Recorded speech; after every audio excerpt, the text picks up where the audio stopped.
It's 6:34, guys.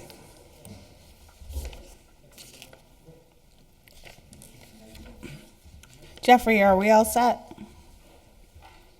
Yes.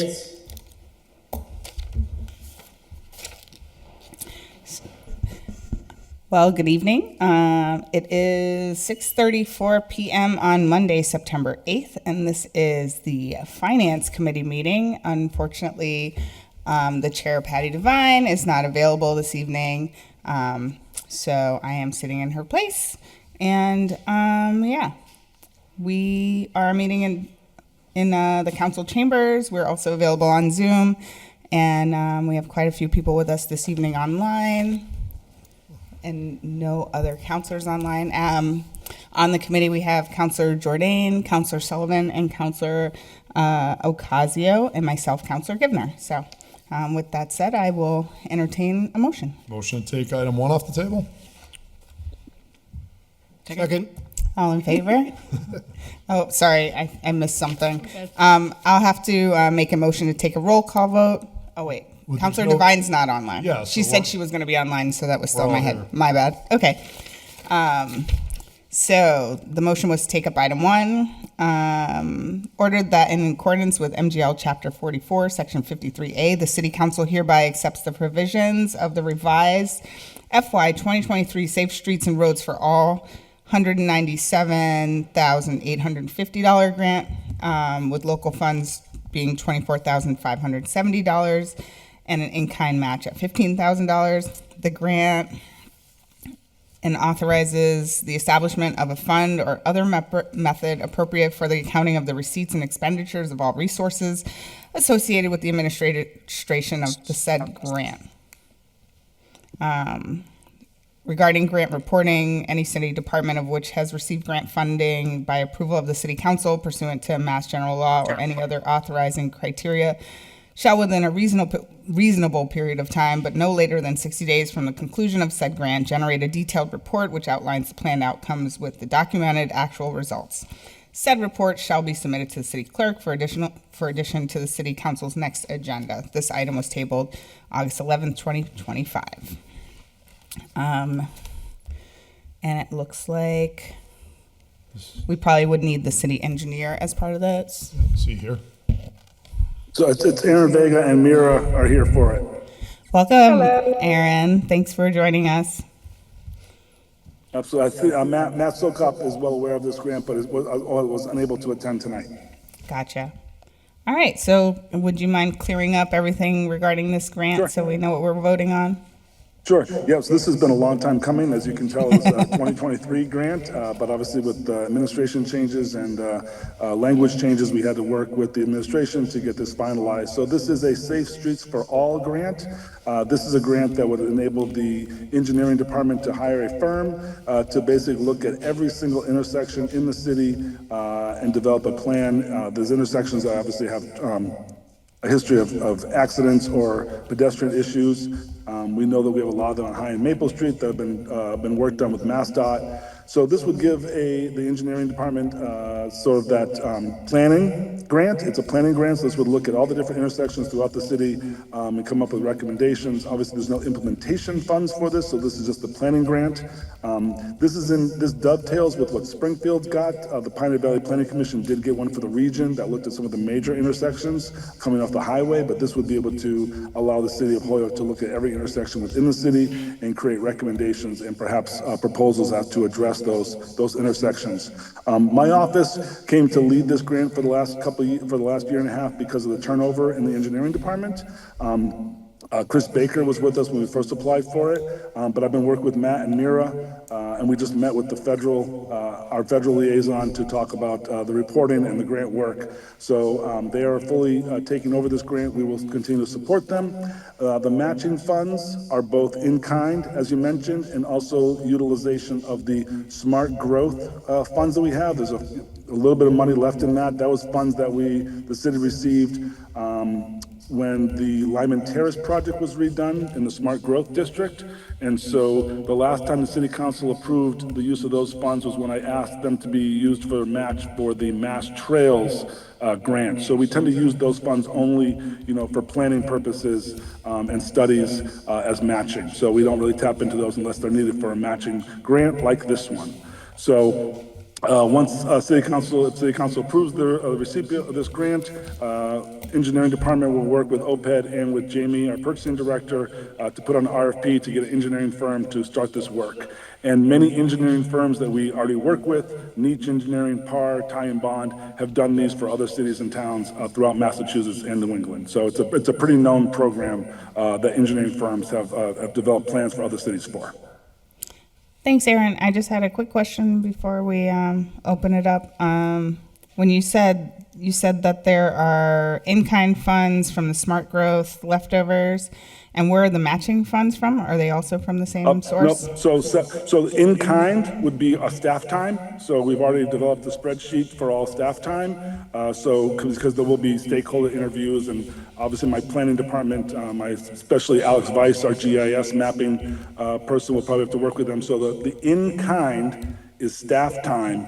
The match is with the Smart Growth Fund. Thank you. Do we have any questions? Councilor Sullivan? Yeah, Aaron, the Smart Growth Fund, how much is left in that? I don't have my emails in front of me. I think it's about 82,000 maybe.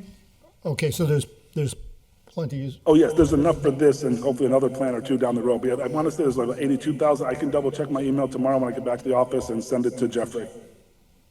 Okay, that's my only question. Thank you, Yeah, Councilor I don't know Sullivan. if Tanya might know the answer too. But I can get you that tomorrow morning.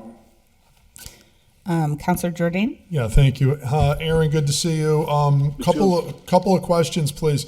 Now, on this one, when we're saying intersections, is it that the engineer has identified, say, the 20 most dangerous intersections that they're looking at, or like how, or you're inventorying every single intersection, which seems overwhelming?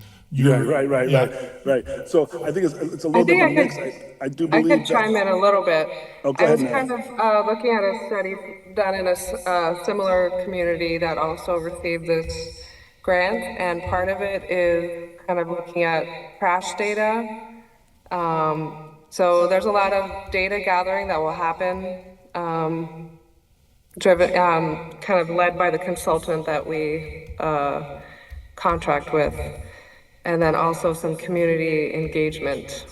So trying to get some feedback firsthand from people in the community on areas where they feel at risk, either as pedestrians, bicyclists, or as, driving cars. Yeah, and I would just add, thank you, Miro, that's perfect. I would just add, so, Council, to your point, it's a lot of data gathering at the beginning. So yes, obviously we know some of our most dangerous intersections by the crash data, but then that public outreach is also a lot in line with what you've been working on as a council with the sort of safe driving. We just know, right, anecdotally that there's areas in the tree streets that people drive really fast on, and throughout the Elmwood area. So I think there's a way for us also to gather that kind of data that may not have crash data or speed ticket data, but residential data to incorporate. So you're right, it's not every single intersection. It is researched, but I think there's a space for both the data and for personal recollection to be incorporated into what intersections and areas are looked at. Okay, thank you. That makes sense. The thing I wanted to also ask you about is, hopefully the state or whoever's coming up with, obviously you're aware that the city, they're proposing to spend $7 million at the intersection of West Franklin and Beach Street to put a rotary there, right? So allegedly they're saying that they've done this analysis and they've determined this to be best. Obviously, some of the question that I would like to have put out there, to the extent you can give this type of feedback, is maybe we don't need that, but what we need is something to improve a number of different intersections, or we've been begging for additional funds for road improvements that could do all kinds of things for safety in the city, because we've got some really challenging road conditions and other things in the city. And it seems like I have never heard, and maybe there is a list out there, I'd love to see it if you have it on these type of things, but where that is what bubbled to the surface as the number one item to be funded, $7 million for that, when all these other priority road projects don't seem to be getting the money that they need. I mean, as you know, we only get like $1 million a year for street improvements. And to see $7 million going to that, which I don't know, I've never heard anybody jump out of their, boots saying, boy, if there's one thing we can fix in Holyoke, it's putting a new rotary at West Franklin and Beach Street. I don't know. Do you know like how they vetted that as like that's the intersection repair that was going to be chosen? Because theoretically, that's what these studies are going for, right? They're giving this one's federal money. I don't know if that one's partly federal money too, but I'm just wondering, how do these projects for intersections bubble up to that point? Great question. Now, Mira, I know your hand was up. Do you have a better answer than I Well, would? actually, I can't specifically address that particular project, but I was just going to mention that as a part of this new grant program, it will be analyzing different parts of the city and prioritizing projects, coming up with both short-term, low-cost solutions to improve safety and long-term, more high-cost solutions. So one of the outcomes will be kind of a prioritized list and a range of cost of projects. Thank you, Mira. And I can just add to that. So MassDOT actually chooses projects. The state actually chooses some projects it wants to work on that we have not necessarily applied for. And it's my understanding that the Rotary at Beach is just that. I don't think we asked for it, but that is a high crash site in the state. It was in the top 50 for quite some time. It's still taking a while for it to be addressed, but there have been several deaths at that intersection, which is different than having traffic incidents. So, and I only know that from the recent distracted driving campaign work that I've been doing, even that is a MassDOT project where we were chosen as a city. We did not approach them for this. So I think it's important for Holyokers to realize that this is happening for us. And it's a project that will benefit the city, but it's not necessarily something where we have the option to just take those funds and use them somewhere, because MassDOT has designated these funds to do that specific project because of their own studies in the state. Right, exactly. All good points. I think the thing that some citizens are concerned about is the fact that the city isn't being consulted, and that when state and federal resources are so precious, there should be a consultation. Like, theoretically, we're getting these grants to prioritize intersections. So it's like, well, what is this data going to when the money, like, they've already made the decision as to what they're doing. So this sits on a shelf for 10 more years until more money becomes available. And I just like to see the local DPW and the planners and other people consulted. Is that the number one thing? Like, if we had a wish list, and as we know, we're constantly told from Boston, we don't have enough money. And so I guess my question is, somebody's approving a funding pot for these guys that ultimately goes to these things, when if that isn't meeting the immediate top needs of the community, then maybe the people in elected leadership at the state level need to reprogram those funds. My last question is going to be, Aaron and Muriel, perhaps you could tell us about how much in federal money do you get a year on average for, like, a lot of these, just overall in your office, these type of grants? Are you getting $500,000 a year? Are you getting $1 million a year? Just on average, I'm kind of curious how much in federal funds you get a year. So this is the first federal grant that we've been getting since I've been in this office. So I think the DPW, I'll let Mira take it next, but this was the first one. We've applied 3 times for the Raise grant slash build together grant for North Canal Street, which was which actually came from city councilors and the mayor to try to look at improving that area. We worked with Nietzsche Engineering 3 times on that grant. I have a debrief, I think the 23rd of this month, on why we didn't get it. So my office doesn't get a lot of federal money. We get more state grants. Okay, thank you. Mira? Yeah, I've been with the city for 2 years and have not been able to bring in a federal grant as of yet. There's one where a recycling grant that we're working on. Oops, sorry, that's my kids in the background. And we've passed one round of review, and we have high hopes that maybe this will be awarded, but nothing yet. Okay, thank you. All set. Any other questions? Motion to approve. Second. All in favor? Aye. Thank you. I think I'm here for number 2 as well. Sweet. Motion to take item 2 off the table. Second. All in favor? Aye. Item number 2, Counselor Devine ordered that there be and is hereby appropriated by transfer in the fiscal year 2026, $55,000 as follows from project manager to development specialist lines. Aaron? Yep. So thank you again. So so this is so as some of you know, OPED has gone through once again some staff changes. We had admin staff defunded in this year's fiscal budget. So the economic development side doesn't have our admin staff, and then our former senior project manager also left. So in the way that the OPED, the way that the economic development side is set up in OPED is similar to the planning side, meaning we have our quote unquote entry level position on the planning side is a planner 1, and on the economic development side is the development specialist. The second position, if you will, is planner 2. Not very creative on the planning side, but the planner 2 position is an upgrade, more responsibility, higher pay.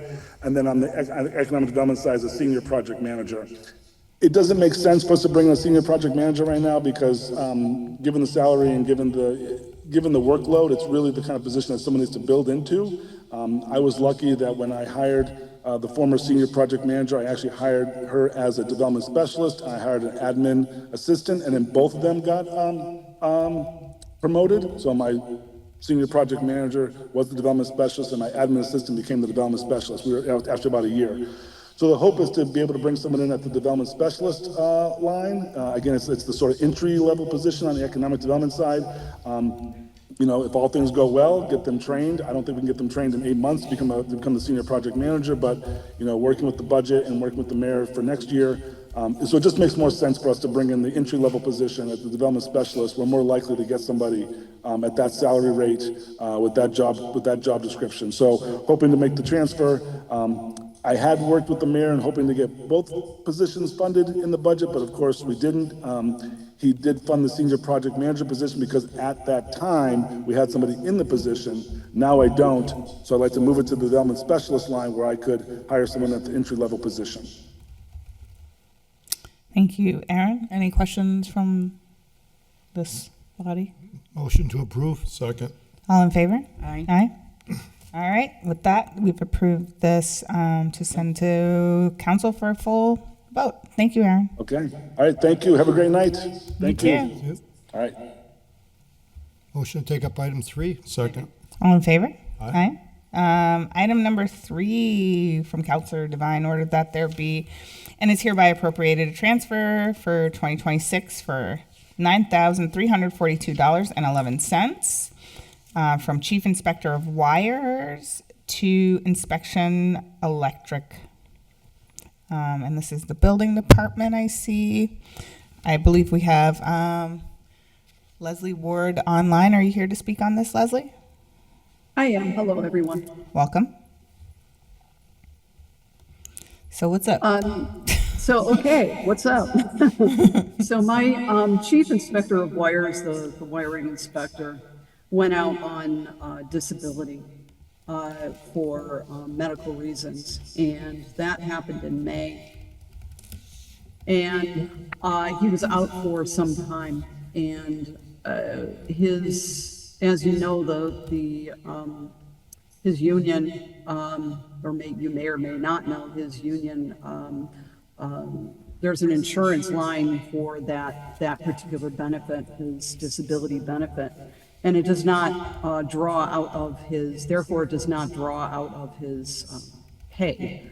And so what we need to do is take some of his pay and transfer it into the electrical inspections to fund the backup inspector that performed his inspections in his absence. So it's pretty straightforward. Can you say that one more time? That I just heard that his disability benefit doesn't draw from his pay, so money from his pay has to be transferred to this line item. Yes, so the benefit for his disability is through insurance. So he's paid through an insurance policy that the city holds for that benefit.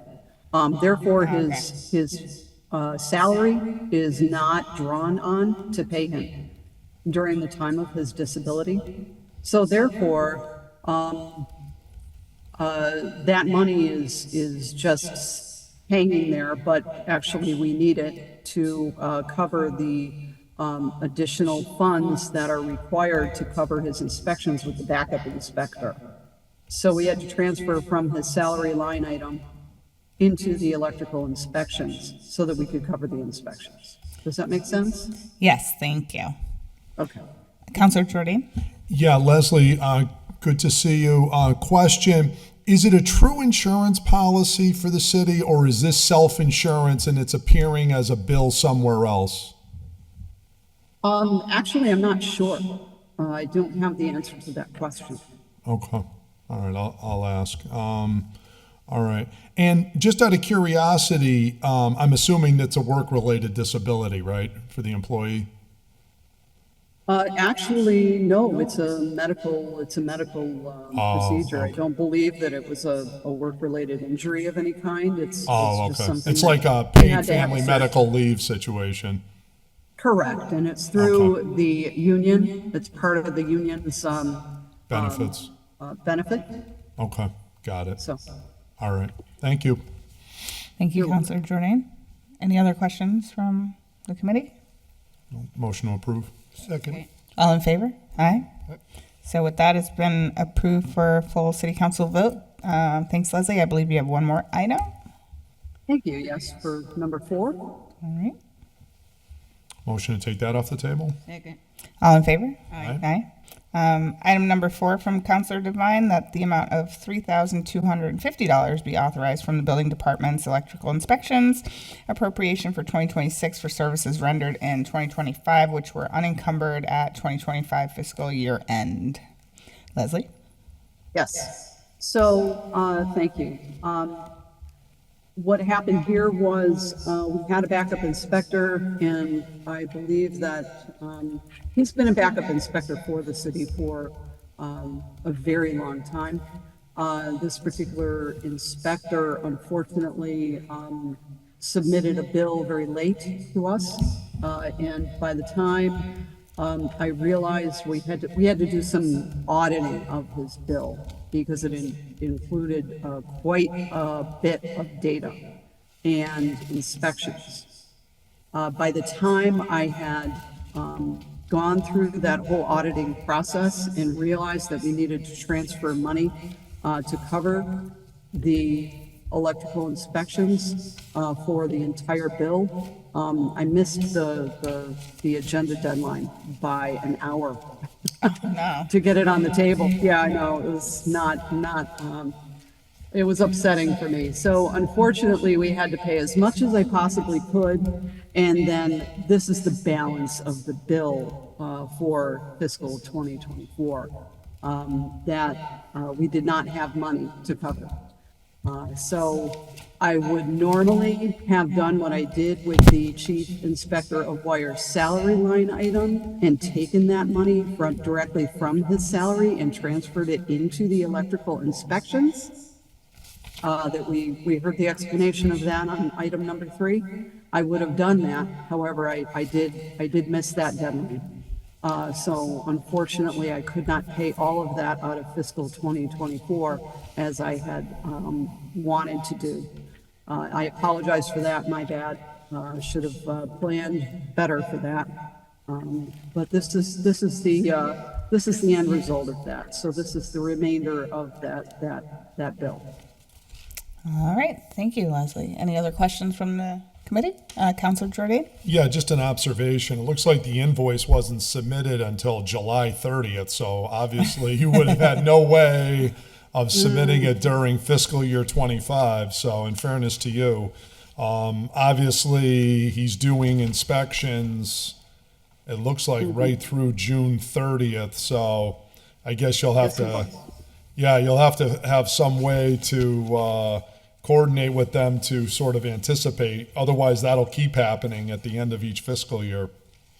Of course. And so, just to that point, this particular backup electrical inspector is no longer doing inspections for us. He has actually he's got some medical problems of his own. Okay. So he is no longer, we've replaced him with someone else who is much more administratively on top of it, I guess. I don't know any other way to put that. He's a little bit more organized with that. So we have weekly bills now. We no longer have a bulk bill. So yeah, I think the problem has been resolved. Okay. Thank you. Motion to We also- approve? Second. All in favor? Aye. Aye. All right, so with that, this will be sent to the full council for a vote. Thank you, Leslie. Thank you. Have a good night. You too.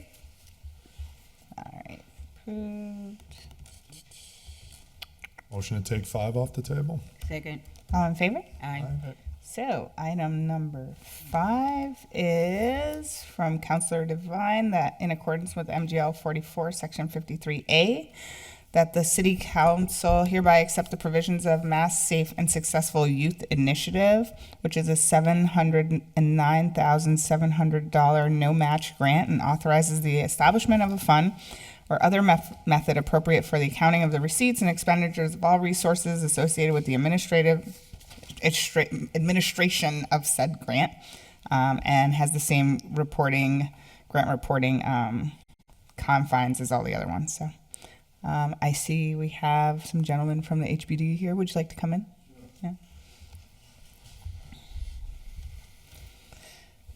Welcome. This looks pretty cool. Hey. So if you want to just introduce yourselves for the record and, yeah, let us know what this is. Sure, Chief Brian Keenan. Sergeant Joseph Zerhide. Thanks, guys. Take it away. Right, so this grant is a 3-year grant. It comes just under $710,000. The Holyoke Police Department will receive $100,000 each year for the 3 years, so for a total of $300,000. This grant is specifically aimed at individuals between the ages of 17 and 24. We mainly partner with ROCA in the city. We refer names to ROCA. They send their outreach coordinators. They continue to make contact in attempts to speak with those individuals. They get them enrolled into their program. Once they're in their program, they offer them services ranging from counseling, employment, and any other various services that they might need, such as getting a library card, a driver's license, or any other kinds of services that would help them succeed in that career path. Thank you. Can you just, so it's 709, you said it's administered over 3 years at $100K a year. So where's the rest of it? The rest of it goes towards the partners, such as ROCA, Mass Hire, counseling services, that encompasses the whole budget. Okay. And so it's administered through HPD, but it's in like collaboration with the other organizations, correct?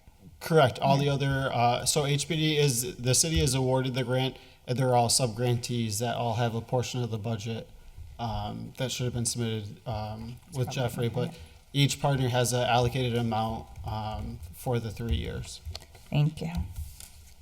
Any questions? Counselor Sullivan? Yeah, thank you. Sergeant, can you tell me, in the grant, it requires a steering committee. Who makes up the steering committee? How are these people selected? What's the criteria there? Correct. The steering committee is comprised of multiple people throughout the state. It's through the grant guidelines.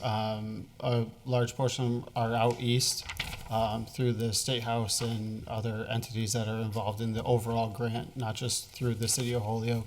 But this grant encompasses multiple cities throughout the state, and that steering committee kind of involves all of them. Okay, so then who determines how much goes to ROCA and how much goes to the other partners in the program? When we're crafting the grant itself, Yep. we reach out to all the partners and ask them what their budget is, and we kind of shift and configure to the amount that we're going to be awarded, and that's how it's figured out. It's everyone submits their proposals and their budget, and we try to make best do with what we can. Okay, so that's yourself and the chief determine which organizations get what share? Not just us, it's the also the individuals out in Boston will overlook our budget and kind of alter it as well. But we are not the only ones that have a hand in saying who gets what. Okay. Any other questions? Counselor Jordan? This is a renewal, right, Sergeant? So it is not a renewal because the last year, so it is a renewal as in we've had this grant for many years. Right. The last one ran for 5 years. That RFP came to a close and they reissued all these grants again under a new contract, new initiative. So it's new, but it is continuing the past program. Any meaningful differences from what we've traditionally been doing with this program versus the go forward? No new changes. Everything's been the same, just under a new contract, so it is a new grant. Roughly the same amount per year? Yes. Okay, thank you. I just wanted to recognize that Counselor Greeny has joined us online. And just so I think what I'm hearing is that organizations, I don't want to make a statement, I want to ask a question. Do organizations approach the police department and ask for a certain amount of funding? Or does the police department approach organizations to see what kind of funding they need for the services they're going to provide? It's really a two-way street. We ask them what they need. They come back to us with what they expect to spend, and then we try to make a balanced budget through all the entities that are going to be involved. All right. Any other questions from the committee? Motion to approve? Second. All in favor? Aye. Thank you. And with that, this item has been approved for a full city council vote. Motion to take item 6 off the table? Which I Second. think is also for the police department. All in favor? Aye. Item number 6, also from Counselor Devine for MGL Chapter 44, Section 53A, that the City Council hereby accept the provisions of FY23 Cops Office Anti-Heroin Task Force Program for $10,000. It's a no-match grant that authorizes the establishment of a fund or other method appropriate for the accounting of their receipts and expenditures of all resources associated with the administration of said grant. Also, same grant reporting requirements as the other grants. Chief, Sergeant, whoever. So that's a no-brainer, Counselor. That one there, the state police gives us $10,000 that we apply towards overtime to work on opioid-specific cases with no match. I can tell you, I used that for years in Springfield, and it's a great way to bring task force officers from the state police into the city of Holyoke, and then enables us to augment their task force with our regular narcotics officers at a no-cost item to the city. Anytime you spend that money, you have to have a case number that's associated with it that's kept with the state police. So it really maximizes the resource. And in this day and age where opioids are the scourge of urban America. It's a great gift for the city of Holyoke. Thank you, Chief. Any other questions on that from the committee? Motion Yeah, approved. Madam Chair. Oh, sorry, Counselor Greenie? Yeah, just quickly for the chief, is this just purely for personnel, or does it involve a gear like Narcan and things like that? Just personnel costs, Counselor. Okay, thank you. Thank you. Any other questions? Motion approved. All in favor? Aye. With that, this item's been approved for vote in city council next week. Motion to take 7 off the table for the police. Second. All in favor? Item number 7, ordered that there be and is hereby appropriated by transfer in the fiscal 2026, $250,000 from dispatch, $50,000 from sergeants, $50,000 from patrolman line, $100,000 from captains, $50,000 for a total of $250 to transfer to HPD overtime. So, that $250,000 we anticipate will get us through hopefully up to the winter. Currently, we still have $176,000 on hand from the original allocation. Here's the real good news. Here's the secret sauce that I'm going to give you. There's been 6 pay periods in fiscal 26.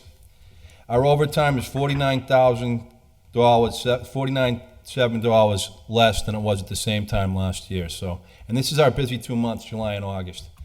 And the variable with that is the $12,000 in overtime the mall officer involved shooting cost us. So we would have been spent $62,000 less in the same period. As I told you when I took this job, I'm a very, very scrupulous steward of our overtime funds, and it's showing. I had an offline conversation with Councilor Jordan last week. We have a scheduling system that's on par now, where I can tell you, you ask me anytime we come in where to go. I can tell you 12,000 went here, 7,000 went here. Everything's itemized with a code. So the days of the HPD asking for blanket amounts of overtime money are over.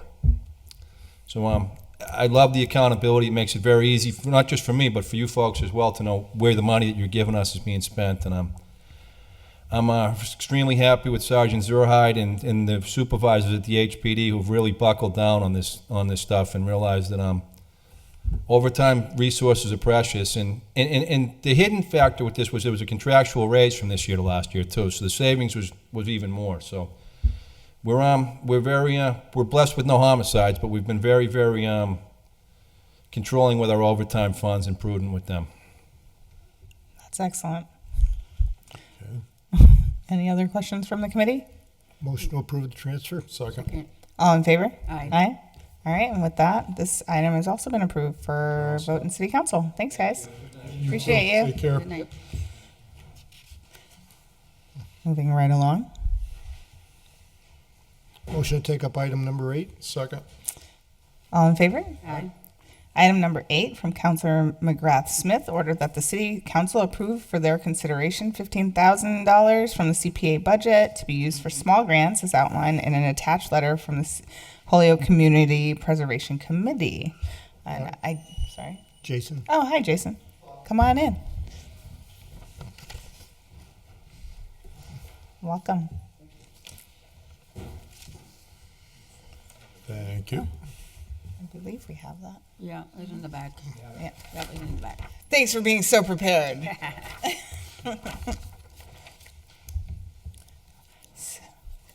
So please introduce yourself and let us know what's going on.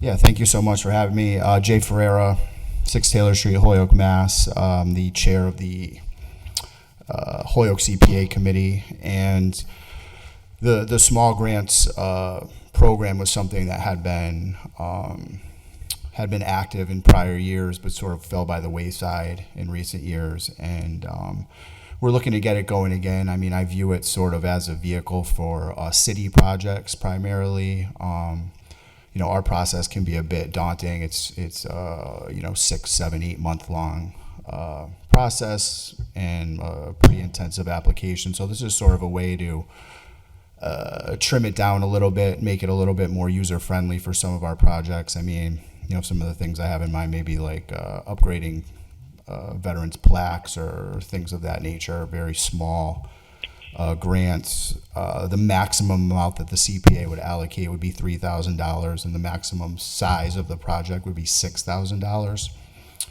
All of our restrictions would still apply to this proposal. Cool. Thank you. Yeah. Any questions from this committee?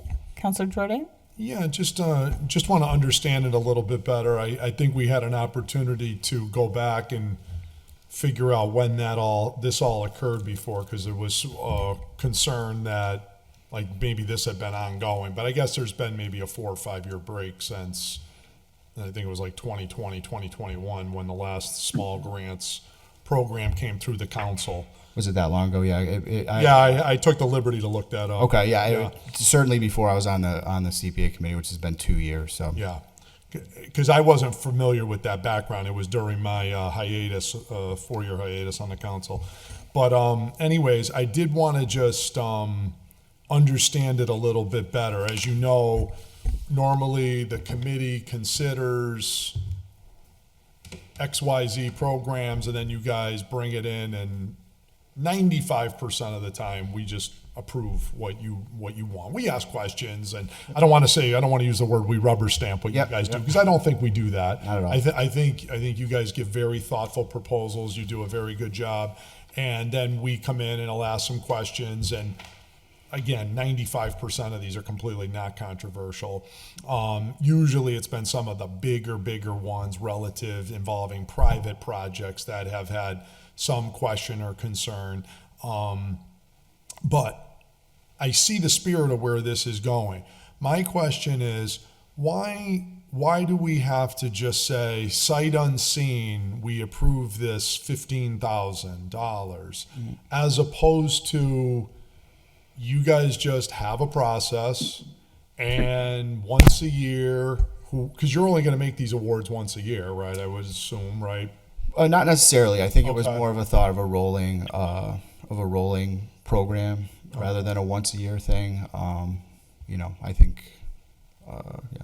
Okay, because I guess my thinking on it was, put it out there. Hey, everybody, don't be discouraged because you have a small project. There's different ways people can contribute to do it, and then you guys just approve your small projects and then bring them in. I guess the only thing I'm concerned about is like the optics of us just approving funds sight unseen is the part. It's not really that you're not going to do wonderful things with it. Yep. It's just sort of the notion that, okay, today it's projects under 3, we approve them sight unseen.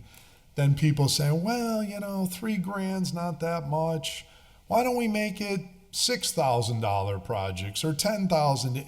It sort of is that camel's nose under the tent sort of concern that is in the back of my mind on these things. Whereas, like, if you guys came in and said, hey, we have Joe Schmo who wants to redo veterans plaques, or Mrs. Smith is going to go and clean headstones at 100 headstones at an old cemetery, or somebody's going to do one other merit. These things are going to be completely non-controversial, right?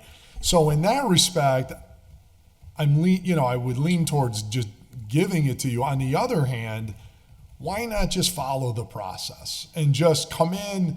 I got these 5 projects, and here they are, City Council, and I guess it's a matter of form is what I'm concerned about, and it's not.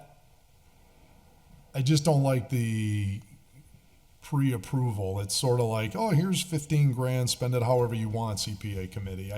I'm not a super fan of that. The optics of that, I guess, is my concern. I don't know if you want to touch on that. Yeah, no, I understand. I mean, the precedent of it, I think, would be the concern. And Yeah. I mean, I think the appeal for this process is just the time of it, to be able to sort of, even if we were to approve it, we'd come presumably before subcommittee and then back to the full council. So I think that just that delay But at the end of the day, I think, you know, we very, very easily could make it work where we would just approve it and then send each individual project, or ideally a couple of them at a time, through to the council to get those through. So, I mean, I don't personally have strong feelings about it. The way that it had been, or, you know, set up in the past was this way. But I think either could work. But I think the appeal was certainly just the time frame to be able to sort of get a project done without too much delay. Because I support the spirit of what you're doing here, which is these small grants are important. You don't have to have a grandiose project. So, yeah, okay. Yep. Counselor Sullivan? Yeah, I would just like to make a few comments. As far as we've had this program in the past, and as far as the flexibility, it does, to your point, add several months if we have something come up on a small project that could be very time sensitive. That's number one.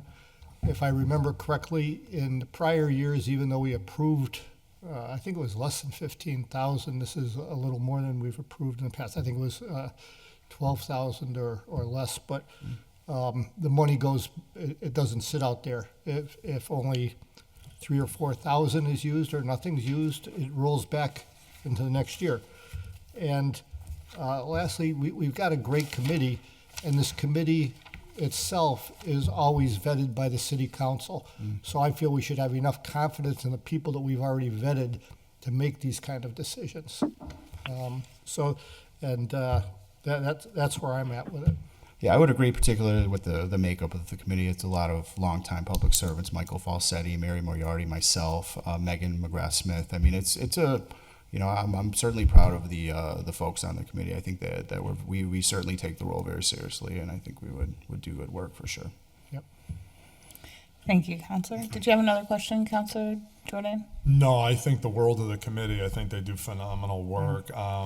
If I vote, probably since it looks like this is going to come out and we should just let the whole council vote however they wish, my leaning, I could be persuaded in another week, but at the moment I'm leaning towards not the spirit of it, but I'm a no on the form. I like the idea of let them do the whole vetting, come in, say these are who we want to give it to.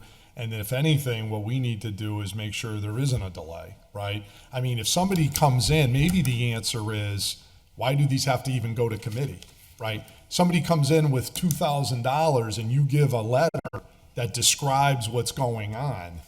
I mean, do we really have to have them come in for a committee hearing? I don't think so. Not like it's $100,000. I think that's where we could perhaps do a reform, where they send us a letter, hey, we got, you know, Mr. Smith for $2,000 to do veterans plaques. I mean, we're not going to send that, and I would not vote to send that to committee. I think they would, as long as they give us a letter that says what they're doing with the money and why they approved it, I think we could speed that process up. So I would recommend we reform the approval process than just saying, here's $15,000, spend it however you want.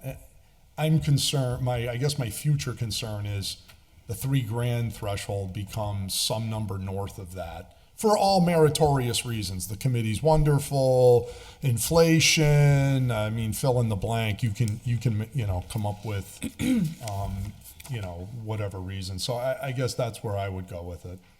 Thank you, Counselor Jordan. I just had does anyone else have a question before I ask one? Okay. Madam Chair? Oh, yep, Counselor Greenie?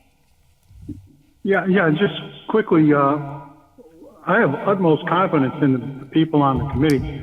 That's terrific. But once again, I look at it as an obligatory thing for the city council to approve these funds.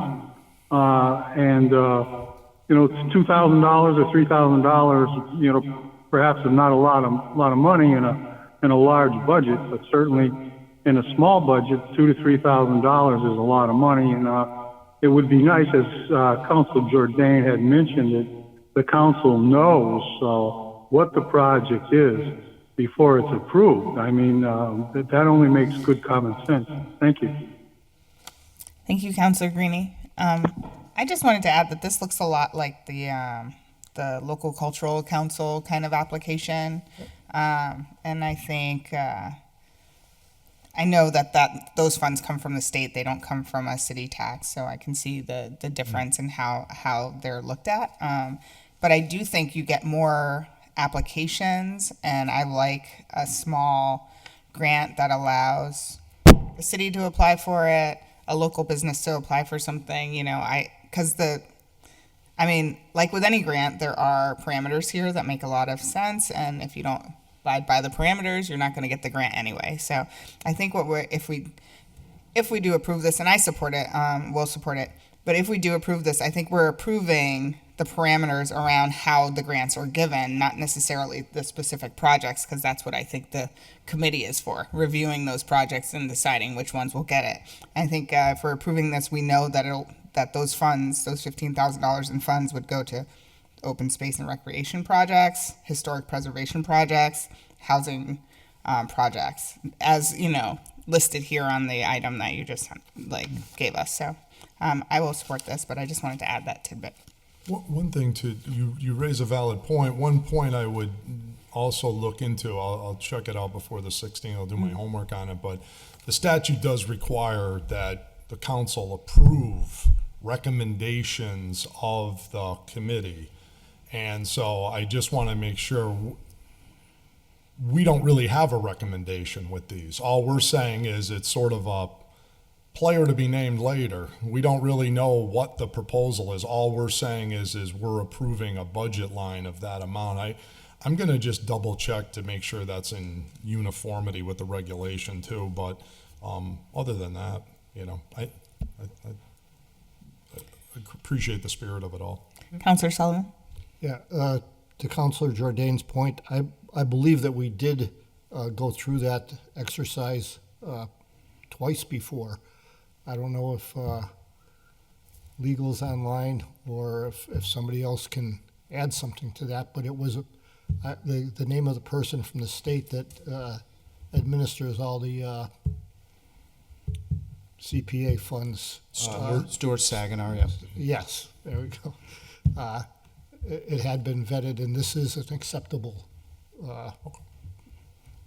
I'll read up Yeah. over the next week. Yeah. Councilor Sullivan, did you want to ask any questions of Attorney Bissonnette, or are you all set? I'm all set. Okay. All right. I'll entertain a motion. Well, I would make a motion to approve the $15,000. Second. All in favor? Aye. No. Okay, so 2 ayes, No. 2 nays. Let me write this down. All right, so that doesn't pass. It doesn't So, pass to make leave. a motion to send it to the full council without a recommendation, so the full Second. council can vote on it. All in favor? Aye. Aye. All right, so, 2. Thank you. Any motions? Motion to take item 9 off the table? Second. All in favor? Aye. Aye. Item number 9 from Community Preservation Act Committee, FY 26 operating budget. And I imagine this is to be received. Thank you, sir. We have that one in there too.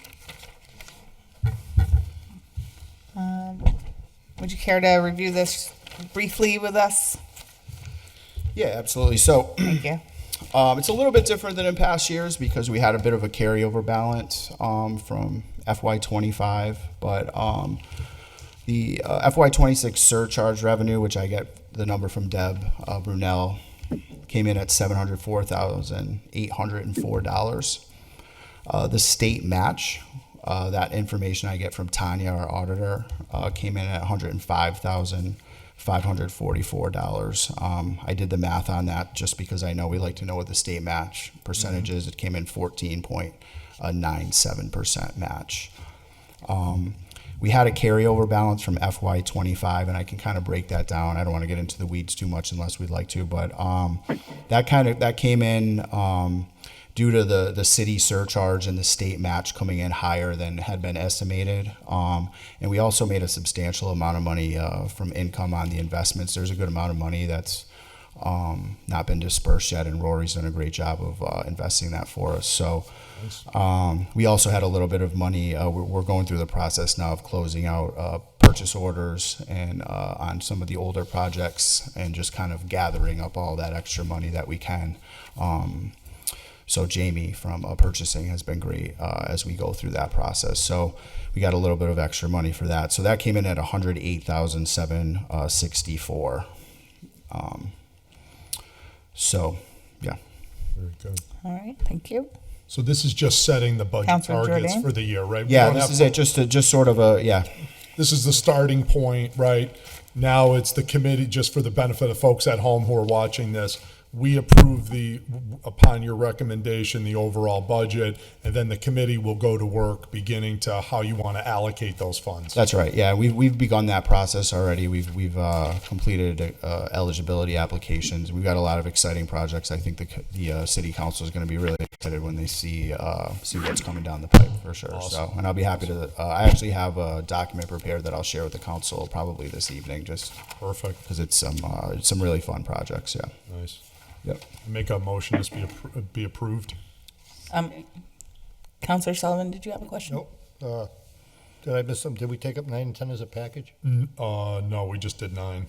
Because it's 10 that we have to approve. Yeah. Okay, then make a motion to take item and 10 up as a package. Second? All in favor to take up items 9 and 10 as a package. Item 10 is ordered that the council consider for its approval in the FY26 budget from HCPA. Committee note, this is the last budget that will be funded under the previous 1.5% surcharge. The FY27 budget will decrease by approximately 1/3. So we just reviewed, or it was just reviewed with us, the CPA operating budget from 2026. And now I'll entertain. Madam Chair. Counselor Greenie, sorry.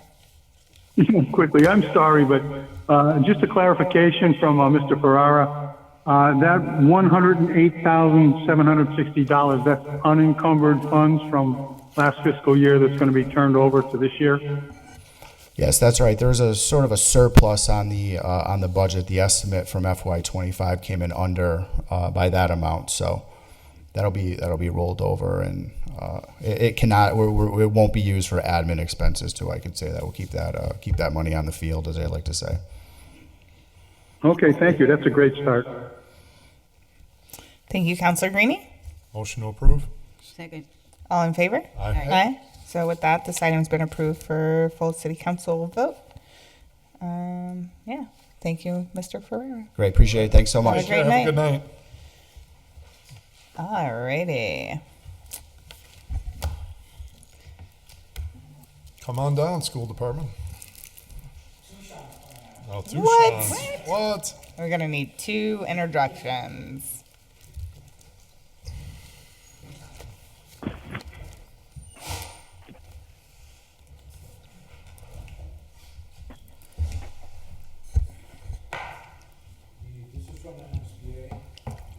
Thank you. Thank you. Approval letter. This is item 11. Anybody? Are we taking? Oh, up yes, a- motion to take, if everybody's okay, I'd like to do them all as a pack. Okay. 11 through 13 as a package, please. Second? All in favor? Aye. Aye. And with that, we're taking up items 11 through 13 as a package. Ready? I'm gonna read them. Oh, Abbreviated reading. Okay. Item 11, that the city appropriate the amount of $8,691,405 for the purpose of paying costs of a replacement of the Kelly School roof located. We know where it's located. This replacement consists of removal of existing EPDM roof and installing 68,000 square feet of PVC roof. This should be done during the summer of 2026 and includes all payments and costs incidental or related thereto. Then We have item 12, ordered that the city appropriate the amount of $4,498,497 for the purpose of paying cost of replacement of the Lieutenant Elmer J. McMahon Elementary School roof. Let's see. So we're getting a bunch of roofs, huh? It's removal of the existing EPD roof and installing 35,000 square feet of PVC membrane. Also in the summer of 2026 with the same costs and project proposals.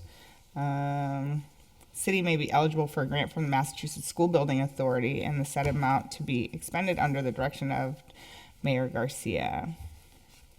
To meet this appropriation, treasurer and the approval of the mayor is authorized to borrow a set amount under MGL Chapter 44 pursuant to any other enabling authority. Item 13, is this another roof? All roofs. That the city appropriate the amount of $12,940,000. These roofs are really expensive. They're also really huge. Replacement of Holyoke High School roof located at 500 Beach Street. This consists of replacing an EPDM roof and installing 168,000 square feet of PVC membrane during the summer of 2026 as well, under the same constraints. Yeah. Well, let's talk about it.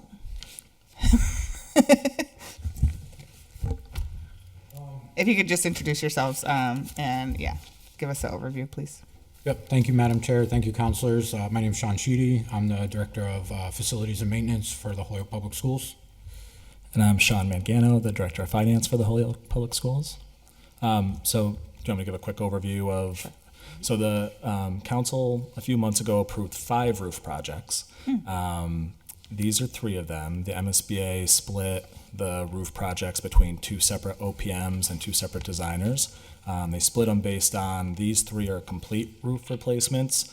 The other 2 are partial roof replacements, so they split them in that way. These 3, I'd say, and Sean will hop in, are probably our higher priority roofs. And if anybody wants this was our capital plan, heat map. These 3 roofs in particular were labeled as, I'll just pass it on here.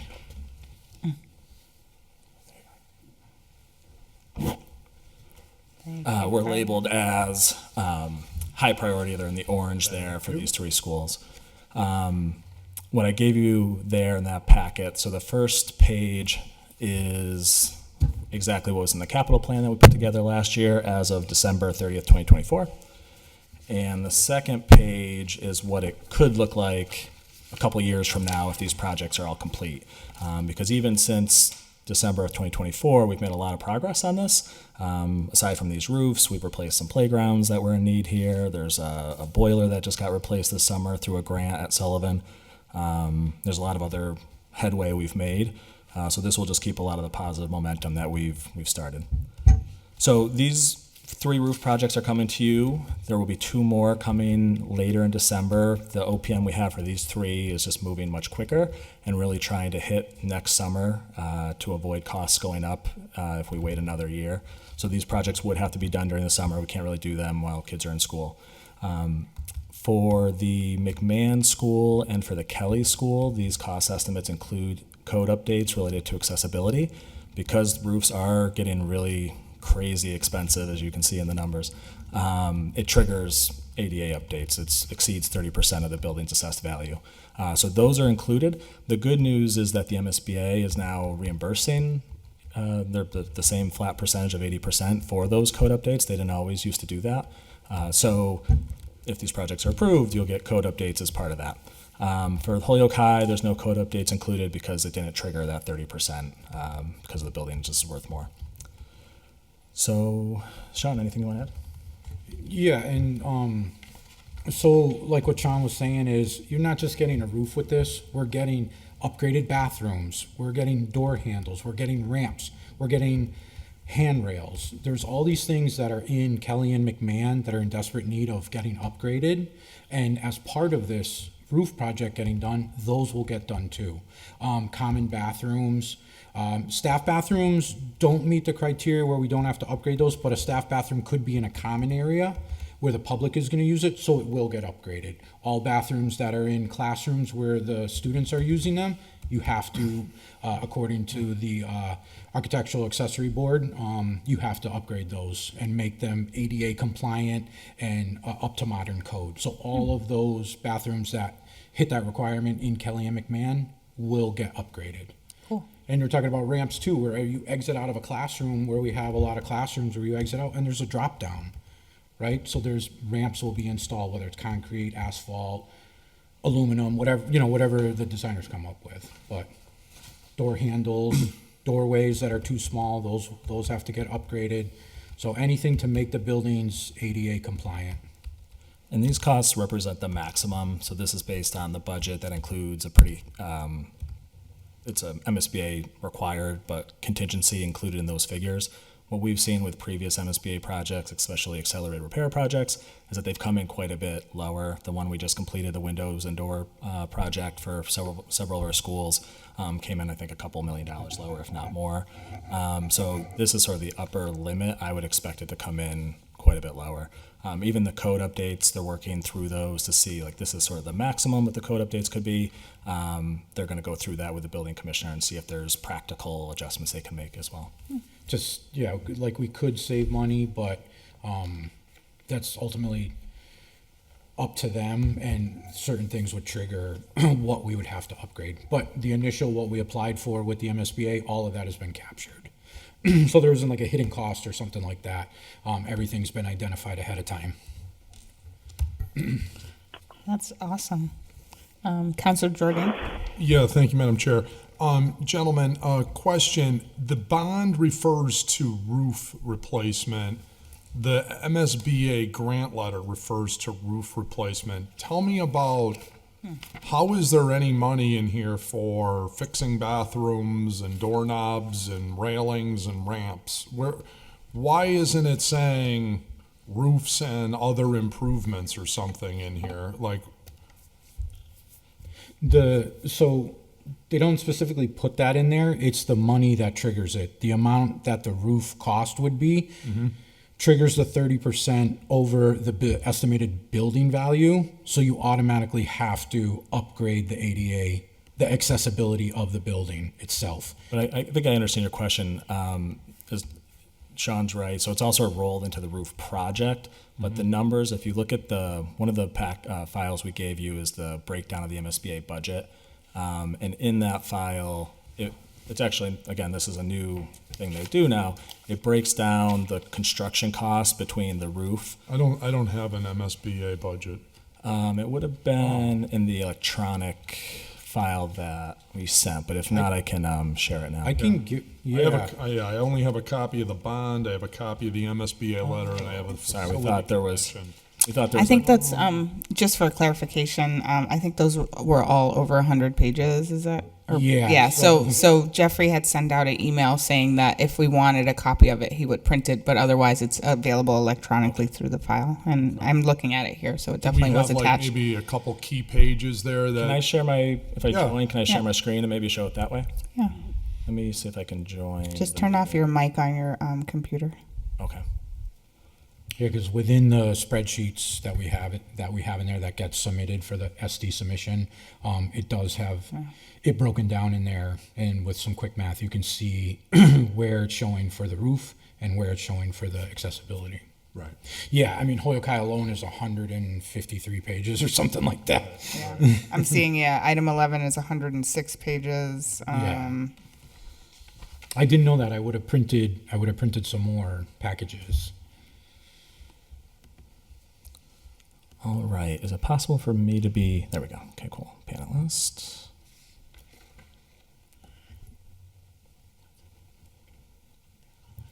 All right. Use myself. Good. Okay, cool. Thank you. I just want to know what pages to look at so I don't have to read 300 pages. Let's see if this pops up. There we go. Let me make it bigger.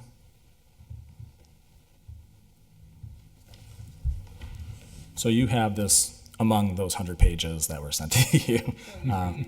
Sorry, is this item 11 first? This is, what one's 11? What school is that? Kelly? Can you pull up Kelly? Yeah.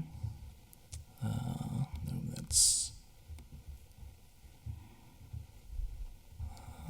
Is it possible for you to email around just the key? Yeah. The budget page? This one's only 2 pages, so we can send this to you. Yeah. It would just a simple Yep. summary. But essentially what this does is it breaks down what you already approved for the feasibility study for this project. So this is McMahon, and then I'll move to Kelly. My screen is getting cut off by the Zoom stuff. But and then it gives the budget that was worked on between our OPM and the MSBA that was approved. So I'm just going to go down to the construction portion. So like for this one, for example, the construction portion of that total is 3.5 million. The thing they do now, which is nice, is over here on the right, they break it down between, where is it? Oh, it's right here. So of that 3.5 million, 2.7 million is the roof. And hold on, let me write this down just a moment. So this is McMahon. This is School? McMahon, yep. Okay, so you said how much? 2.7? 2.7 is the roof, Yep. and 846,000 is ADA. ADA. Okay. And that equals the 3.5, which is the Which makes sense. basis of the total cost, yeah. Okay. So You could do that breakdown on the other 2 schools. That Yep. would be helpful. And let me tell you what that is. So for Holyoke High, it's all roof. All roof. Yep. Yeah, that one didn't trigger code, so we didn't have to do it for that Okay. one. And then I can't. Yeah, Holyoke High's estimated value is $64 million. Nice. So Kelly is only, I think, 6 or 7 million. And so Donahue's 12 million. So it adds up quick. The 30% adds up quick when you have that lower Right. value. It doesn't take a lot to. Get over the threshold. Yeah, exactly. Yep. Right. So I think we just need Kelly's breakdown. Where is my Kelly? Hold on 1 second. I think I didn't open it up for some reason.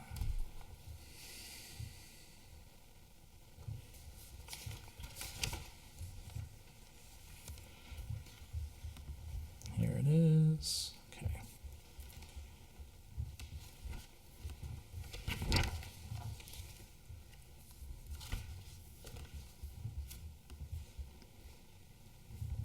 All right, so for Kelly, it is the roof total. So for Kelly, it's 4.7 for the roof and 2.2 for the ADA. No, 1.6. Yeah, 2. The marked up cost is, so they do like what they view as like the materials or the core cost, and then what bids will come in at when they actually come in. So the total cost for ADA is 2.2. Okay. I had another question if I could. Yeah, sure. When was the roof last replaced at Kelly, McMahon, and Holyoke High School? 1995. All of them from 95. Okay. I remember 95. Yep. So all 95 and MSBA. Most of these roofs that we're going to do are all of them. They have a 20-year warranty. MSBA, we can't apply until 25 years old. So we have to actually live with trying to make repairs and everything for 5 years past a factory warranty. And obviously these roofs have gone far beyond that. So this gets you, according to the table, all your poor, obviously these are schools, Roofs. for roofs. You obviously have Central Supply, which is marked urgent. Yeah. What's There's your no MSBA program for that one, so right? What's the master plan there? we've got to make some long-term decisions, I think, in conjunction with the mayor and the city council on what to do with that building, because John lives there every day. You can probably speak to the condition. Yeah, it definitely needs a roof. Needs a roof, needs windows. We should at least get a roof on it first. Yeah. I mean, Do that. you have an estimate on that? Yeah, around 1.7, 2 million. Yep. Is there a plan for that? It's in our capital plan. Your capital plan. Okay. So I think it's probably coming up for this year as urgent. So we'll work with the mayor to submit that request and at least get it into the pipeline. Yeah, because we obviously, since we're on the topic of roofs, and I saw that one was still, at least you don't, any of the other ones are marked at least with a yellow code. There's no more that are rated as horrible. At Right. least they're at least Yeah. at fair. Okay. So yeah, thank you for bringing this in. These are really critical and important things we have to do. We have to maintain our buildings, and the fact that we can get 80% funding from the state to do this is tremendous. So yeah, great work, and thank you for bringing this in. And good news that it was approved. Thank you. Counselor Sullivan? Yeah, Sean, help me, at 80%, right? Start with the Hoyoke High, 80% of the 12,945,697 would be 10,356,557, and the state's maximum amount is 9,870,000. So that's going to leave us. Yeah, there's some things that they exclude, especially around the contingency. So in that file, I'm going to email you that one I was just showing. It actually also includes a breakdown of how the reimbursement works. It shows like the total cost and then the eligible for grant cost. So in particular, the contingency section, sometimes they don't do the full 80%.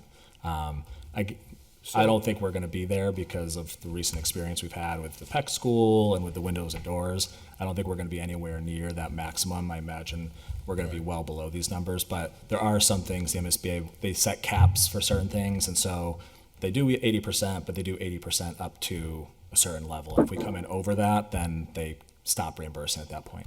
Well, that's what I'm saying here is the 80% threshold is almost $500,000 over the maximum amount they'll give us. All right, let me pull it. Would it help if I pull up one of the sheets to walk through where the reimbursement comes from? Well, it's just the math he's pointing out. You got a bond for 12.9, 80% of that, right, is what Mike's pointing out. Would be, right, and again. It's 10.3, but, yeah. Right, and the max they'll give us is the 9.8. So the other half is, $500,000 is gonna have to be covered by the city, assuming you actually spend $13 million.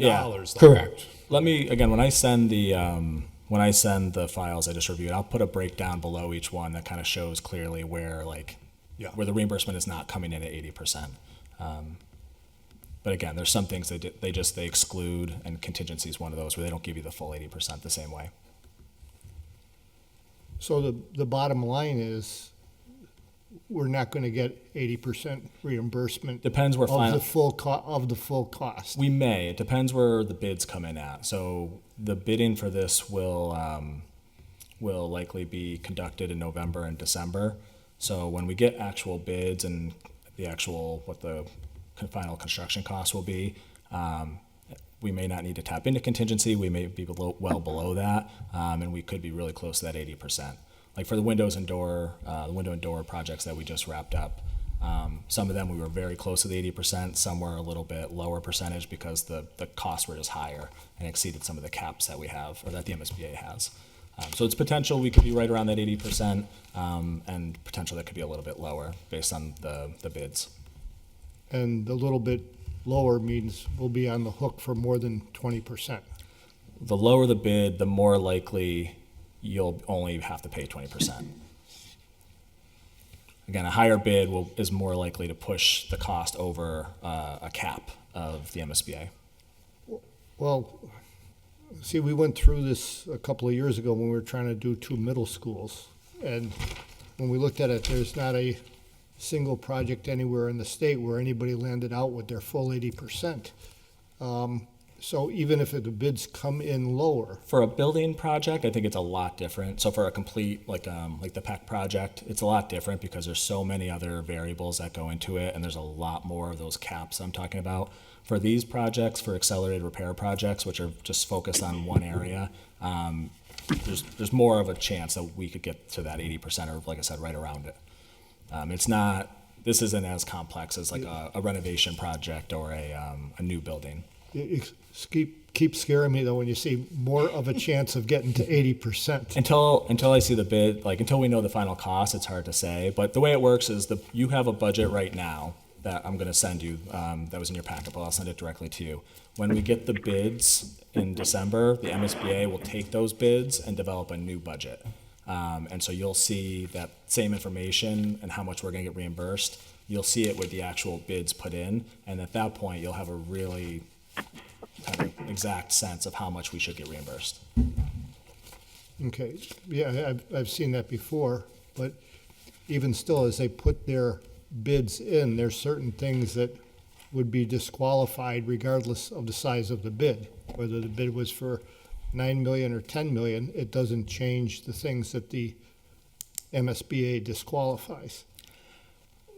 The caps I'm talking about are usually like cost per square foot caps. So if a bid is too high and it exceeds a cost per square foot, there's sometimes limitations there. Or if the architect contract is too high relative to what the construction bids come in at, they have a certain limit, a percentage limit for architect and OPM services.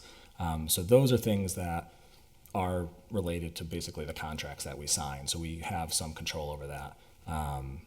And again, the bids, if the bid comes in low, we will be less likely to exceed any of those caps. Right. But those are related to cost per square foot. Right. Yeah, I remember the square foot fiasco the Yeah, last time around. with new Yeah. buildings, it's almost impossible to stay. That's what I mean with like new buildings being different. It's almost impossible the way costs are nowadays to be within the caps that the MSBA has. But that's not the same with these accelerated repair projects. They don't have as strict a caps like that. And in fact, again, we're actually, because of the accessibility reimbursement that they're willing to do now, it's actually much better than it would have otherwise been. If they didn't have that, we would have still had to do the ADA updates, but it would have been fully on the city to pay for those. Right, we would have had to foot that whole bill. So we're talking $2.5 million for one school, right, for ADA upgrades that we would have had to pay for, because no matter what, the project would have triggered it.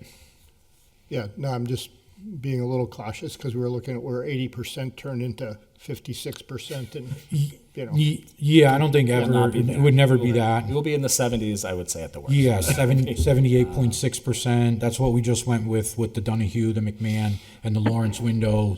I think that's where we came in at. It was like 78.6 for one of them and 77.5 with another, or something to that effect. But that had to do with like change orders that were not covered, contingency, things of that nature, that when they do their initial grant acceptance, and they go through and figure everything, like you said, certain things get excluded. We have no control over that. Right. Okay, thanks. My questions are answered. All right, thank you, Councilor Sullivan. Councilor Greenie, did you have a question? Yes, I do. Thank you, Madam Chair. Sure. Just refresh my memory, please, gentlemen. I thought I was under the impression that we had a partial roof repair or roof repair at Holyoke High School more recently than 1995. In The 2011 reno? yeah, that's when we did the roof above the garage for Roberts Field, where that had the original roof on it, and we put a new roof on that as part of the renovation. But the 95% of the roof was the original, or excuse me, the 1995 original. Yep. And this will cover that. This Okay, will we'll be replacing that portion too. Because there's like that fine line where Parks and Rec and DPW uses that, right? And it's like, we're not gonna, I'm not gonna go like tit for tat, right? We're gonna do the whole roof. It's all part of our building. We're just gonna do the whole thing. Right. I was just wondering if there would have been a warranty on that partial replacement. No, and that was only a 10-year because of the type of roof we put on there. So these new roofs are a PVC roof, which is the top of the line and what modern roofs are made out of. And you get your 20-year warranty, and then even past your 20, you can make repairs to it. Like with the other roofs where it's an EPDM roof, it's difficult to make repairs on and they don't last. So this is the modern roof system that everybody uses in commercial. Okay. Thank you. Thank you. Thank you, Councilor Greenie. Did we have any other questions? Councilor Jordan? Just a friendly suggestion, if you guys could look into, I'm assuming you'll come to the full council Yeah. meeting next week. One thing I wanted to ask you is there language, like the last clause in each of it, we also say there's no change of purpose without a future vote of the council. We do that on all the bonds. Okay. But one of the thing I wanted to mention is if the bids come in lower, can you guys notify us to have a vote to reduce the bond authorization? So say, 4.5 comes in at 3.8. It would be, in my opinion, I would like to take a vote. The council should Yeah. be notified and reduce the 4.5 to 3.8. Yeah, we will definitely notify you. Okay. There might be, we have to work with the MSBA just to make sure there's no rule, like the timing Okay. of it. Obviously, Just let us the know. But council if you could definitely- research yeah, that, I we would will. appreciate it, yeah. Yep. Because I don't want to put out an authorization for 4.5, because technically, once we approve 4.5, they can bond for 4.5, And even to- if it's not, Yeah, so that might be something you might want to look into with the window and door project as well, for example, because that one did come in lower. That project's Right. just about complete now too. Okay, But I'll look into it for this one for sure. Thank you. Any other questions from the committee? Motion all three be approved? Second. All in favor? Aye. All right, and with that, we've approved all three items in committee for full city council vote next week. Thanks, Sean, plural. Thanks so much for your time tonight, guys. Take care. Wednesday, yeah, not Tuesday, Wednesday, because of the Oh, is it the biggie next Big week? E, yeah. Yeah, so we're going 17th. Got it. Motion to adjourn? Second? All in favor? All right. Good night, Holyoke. Good night, everybody.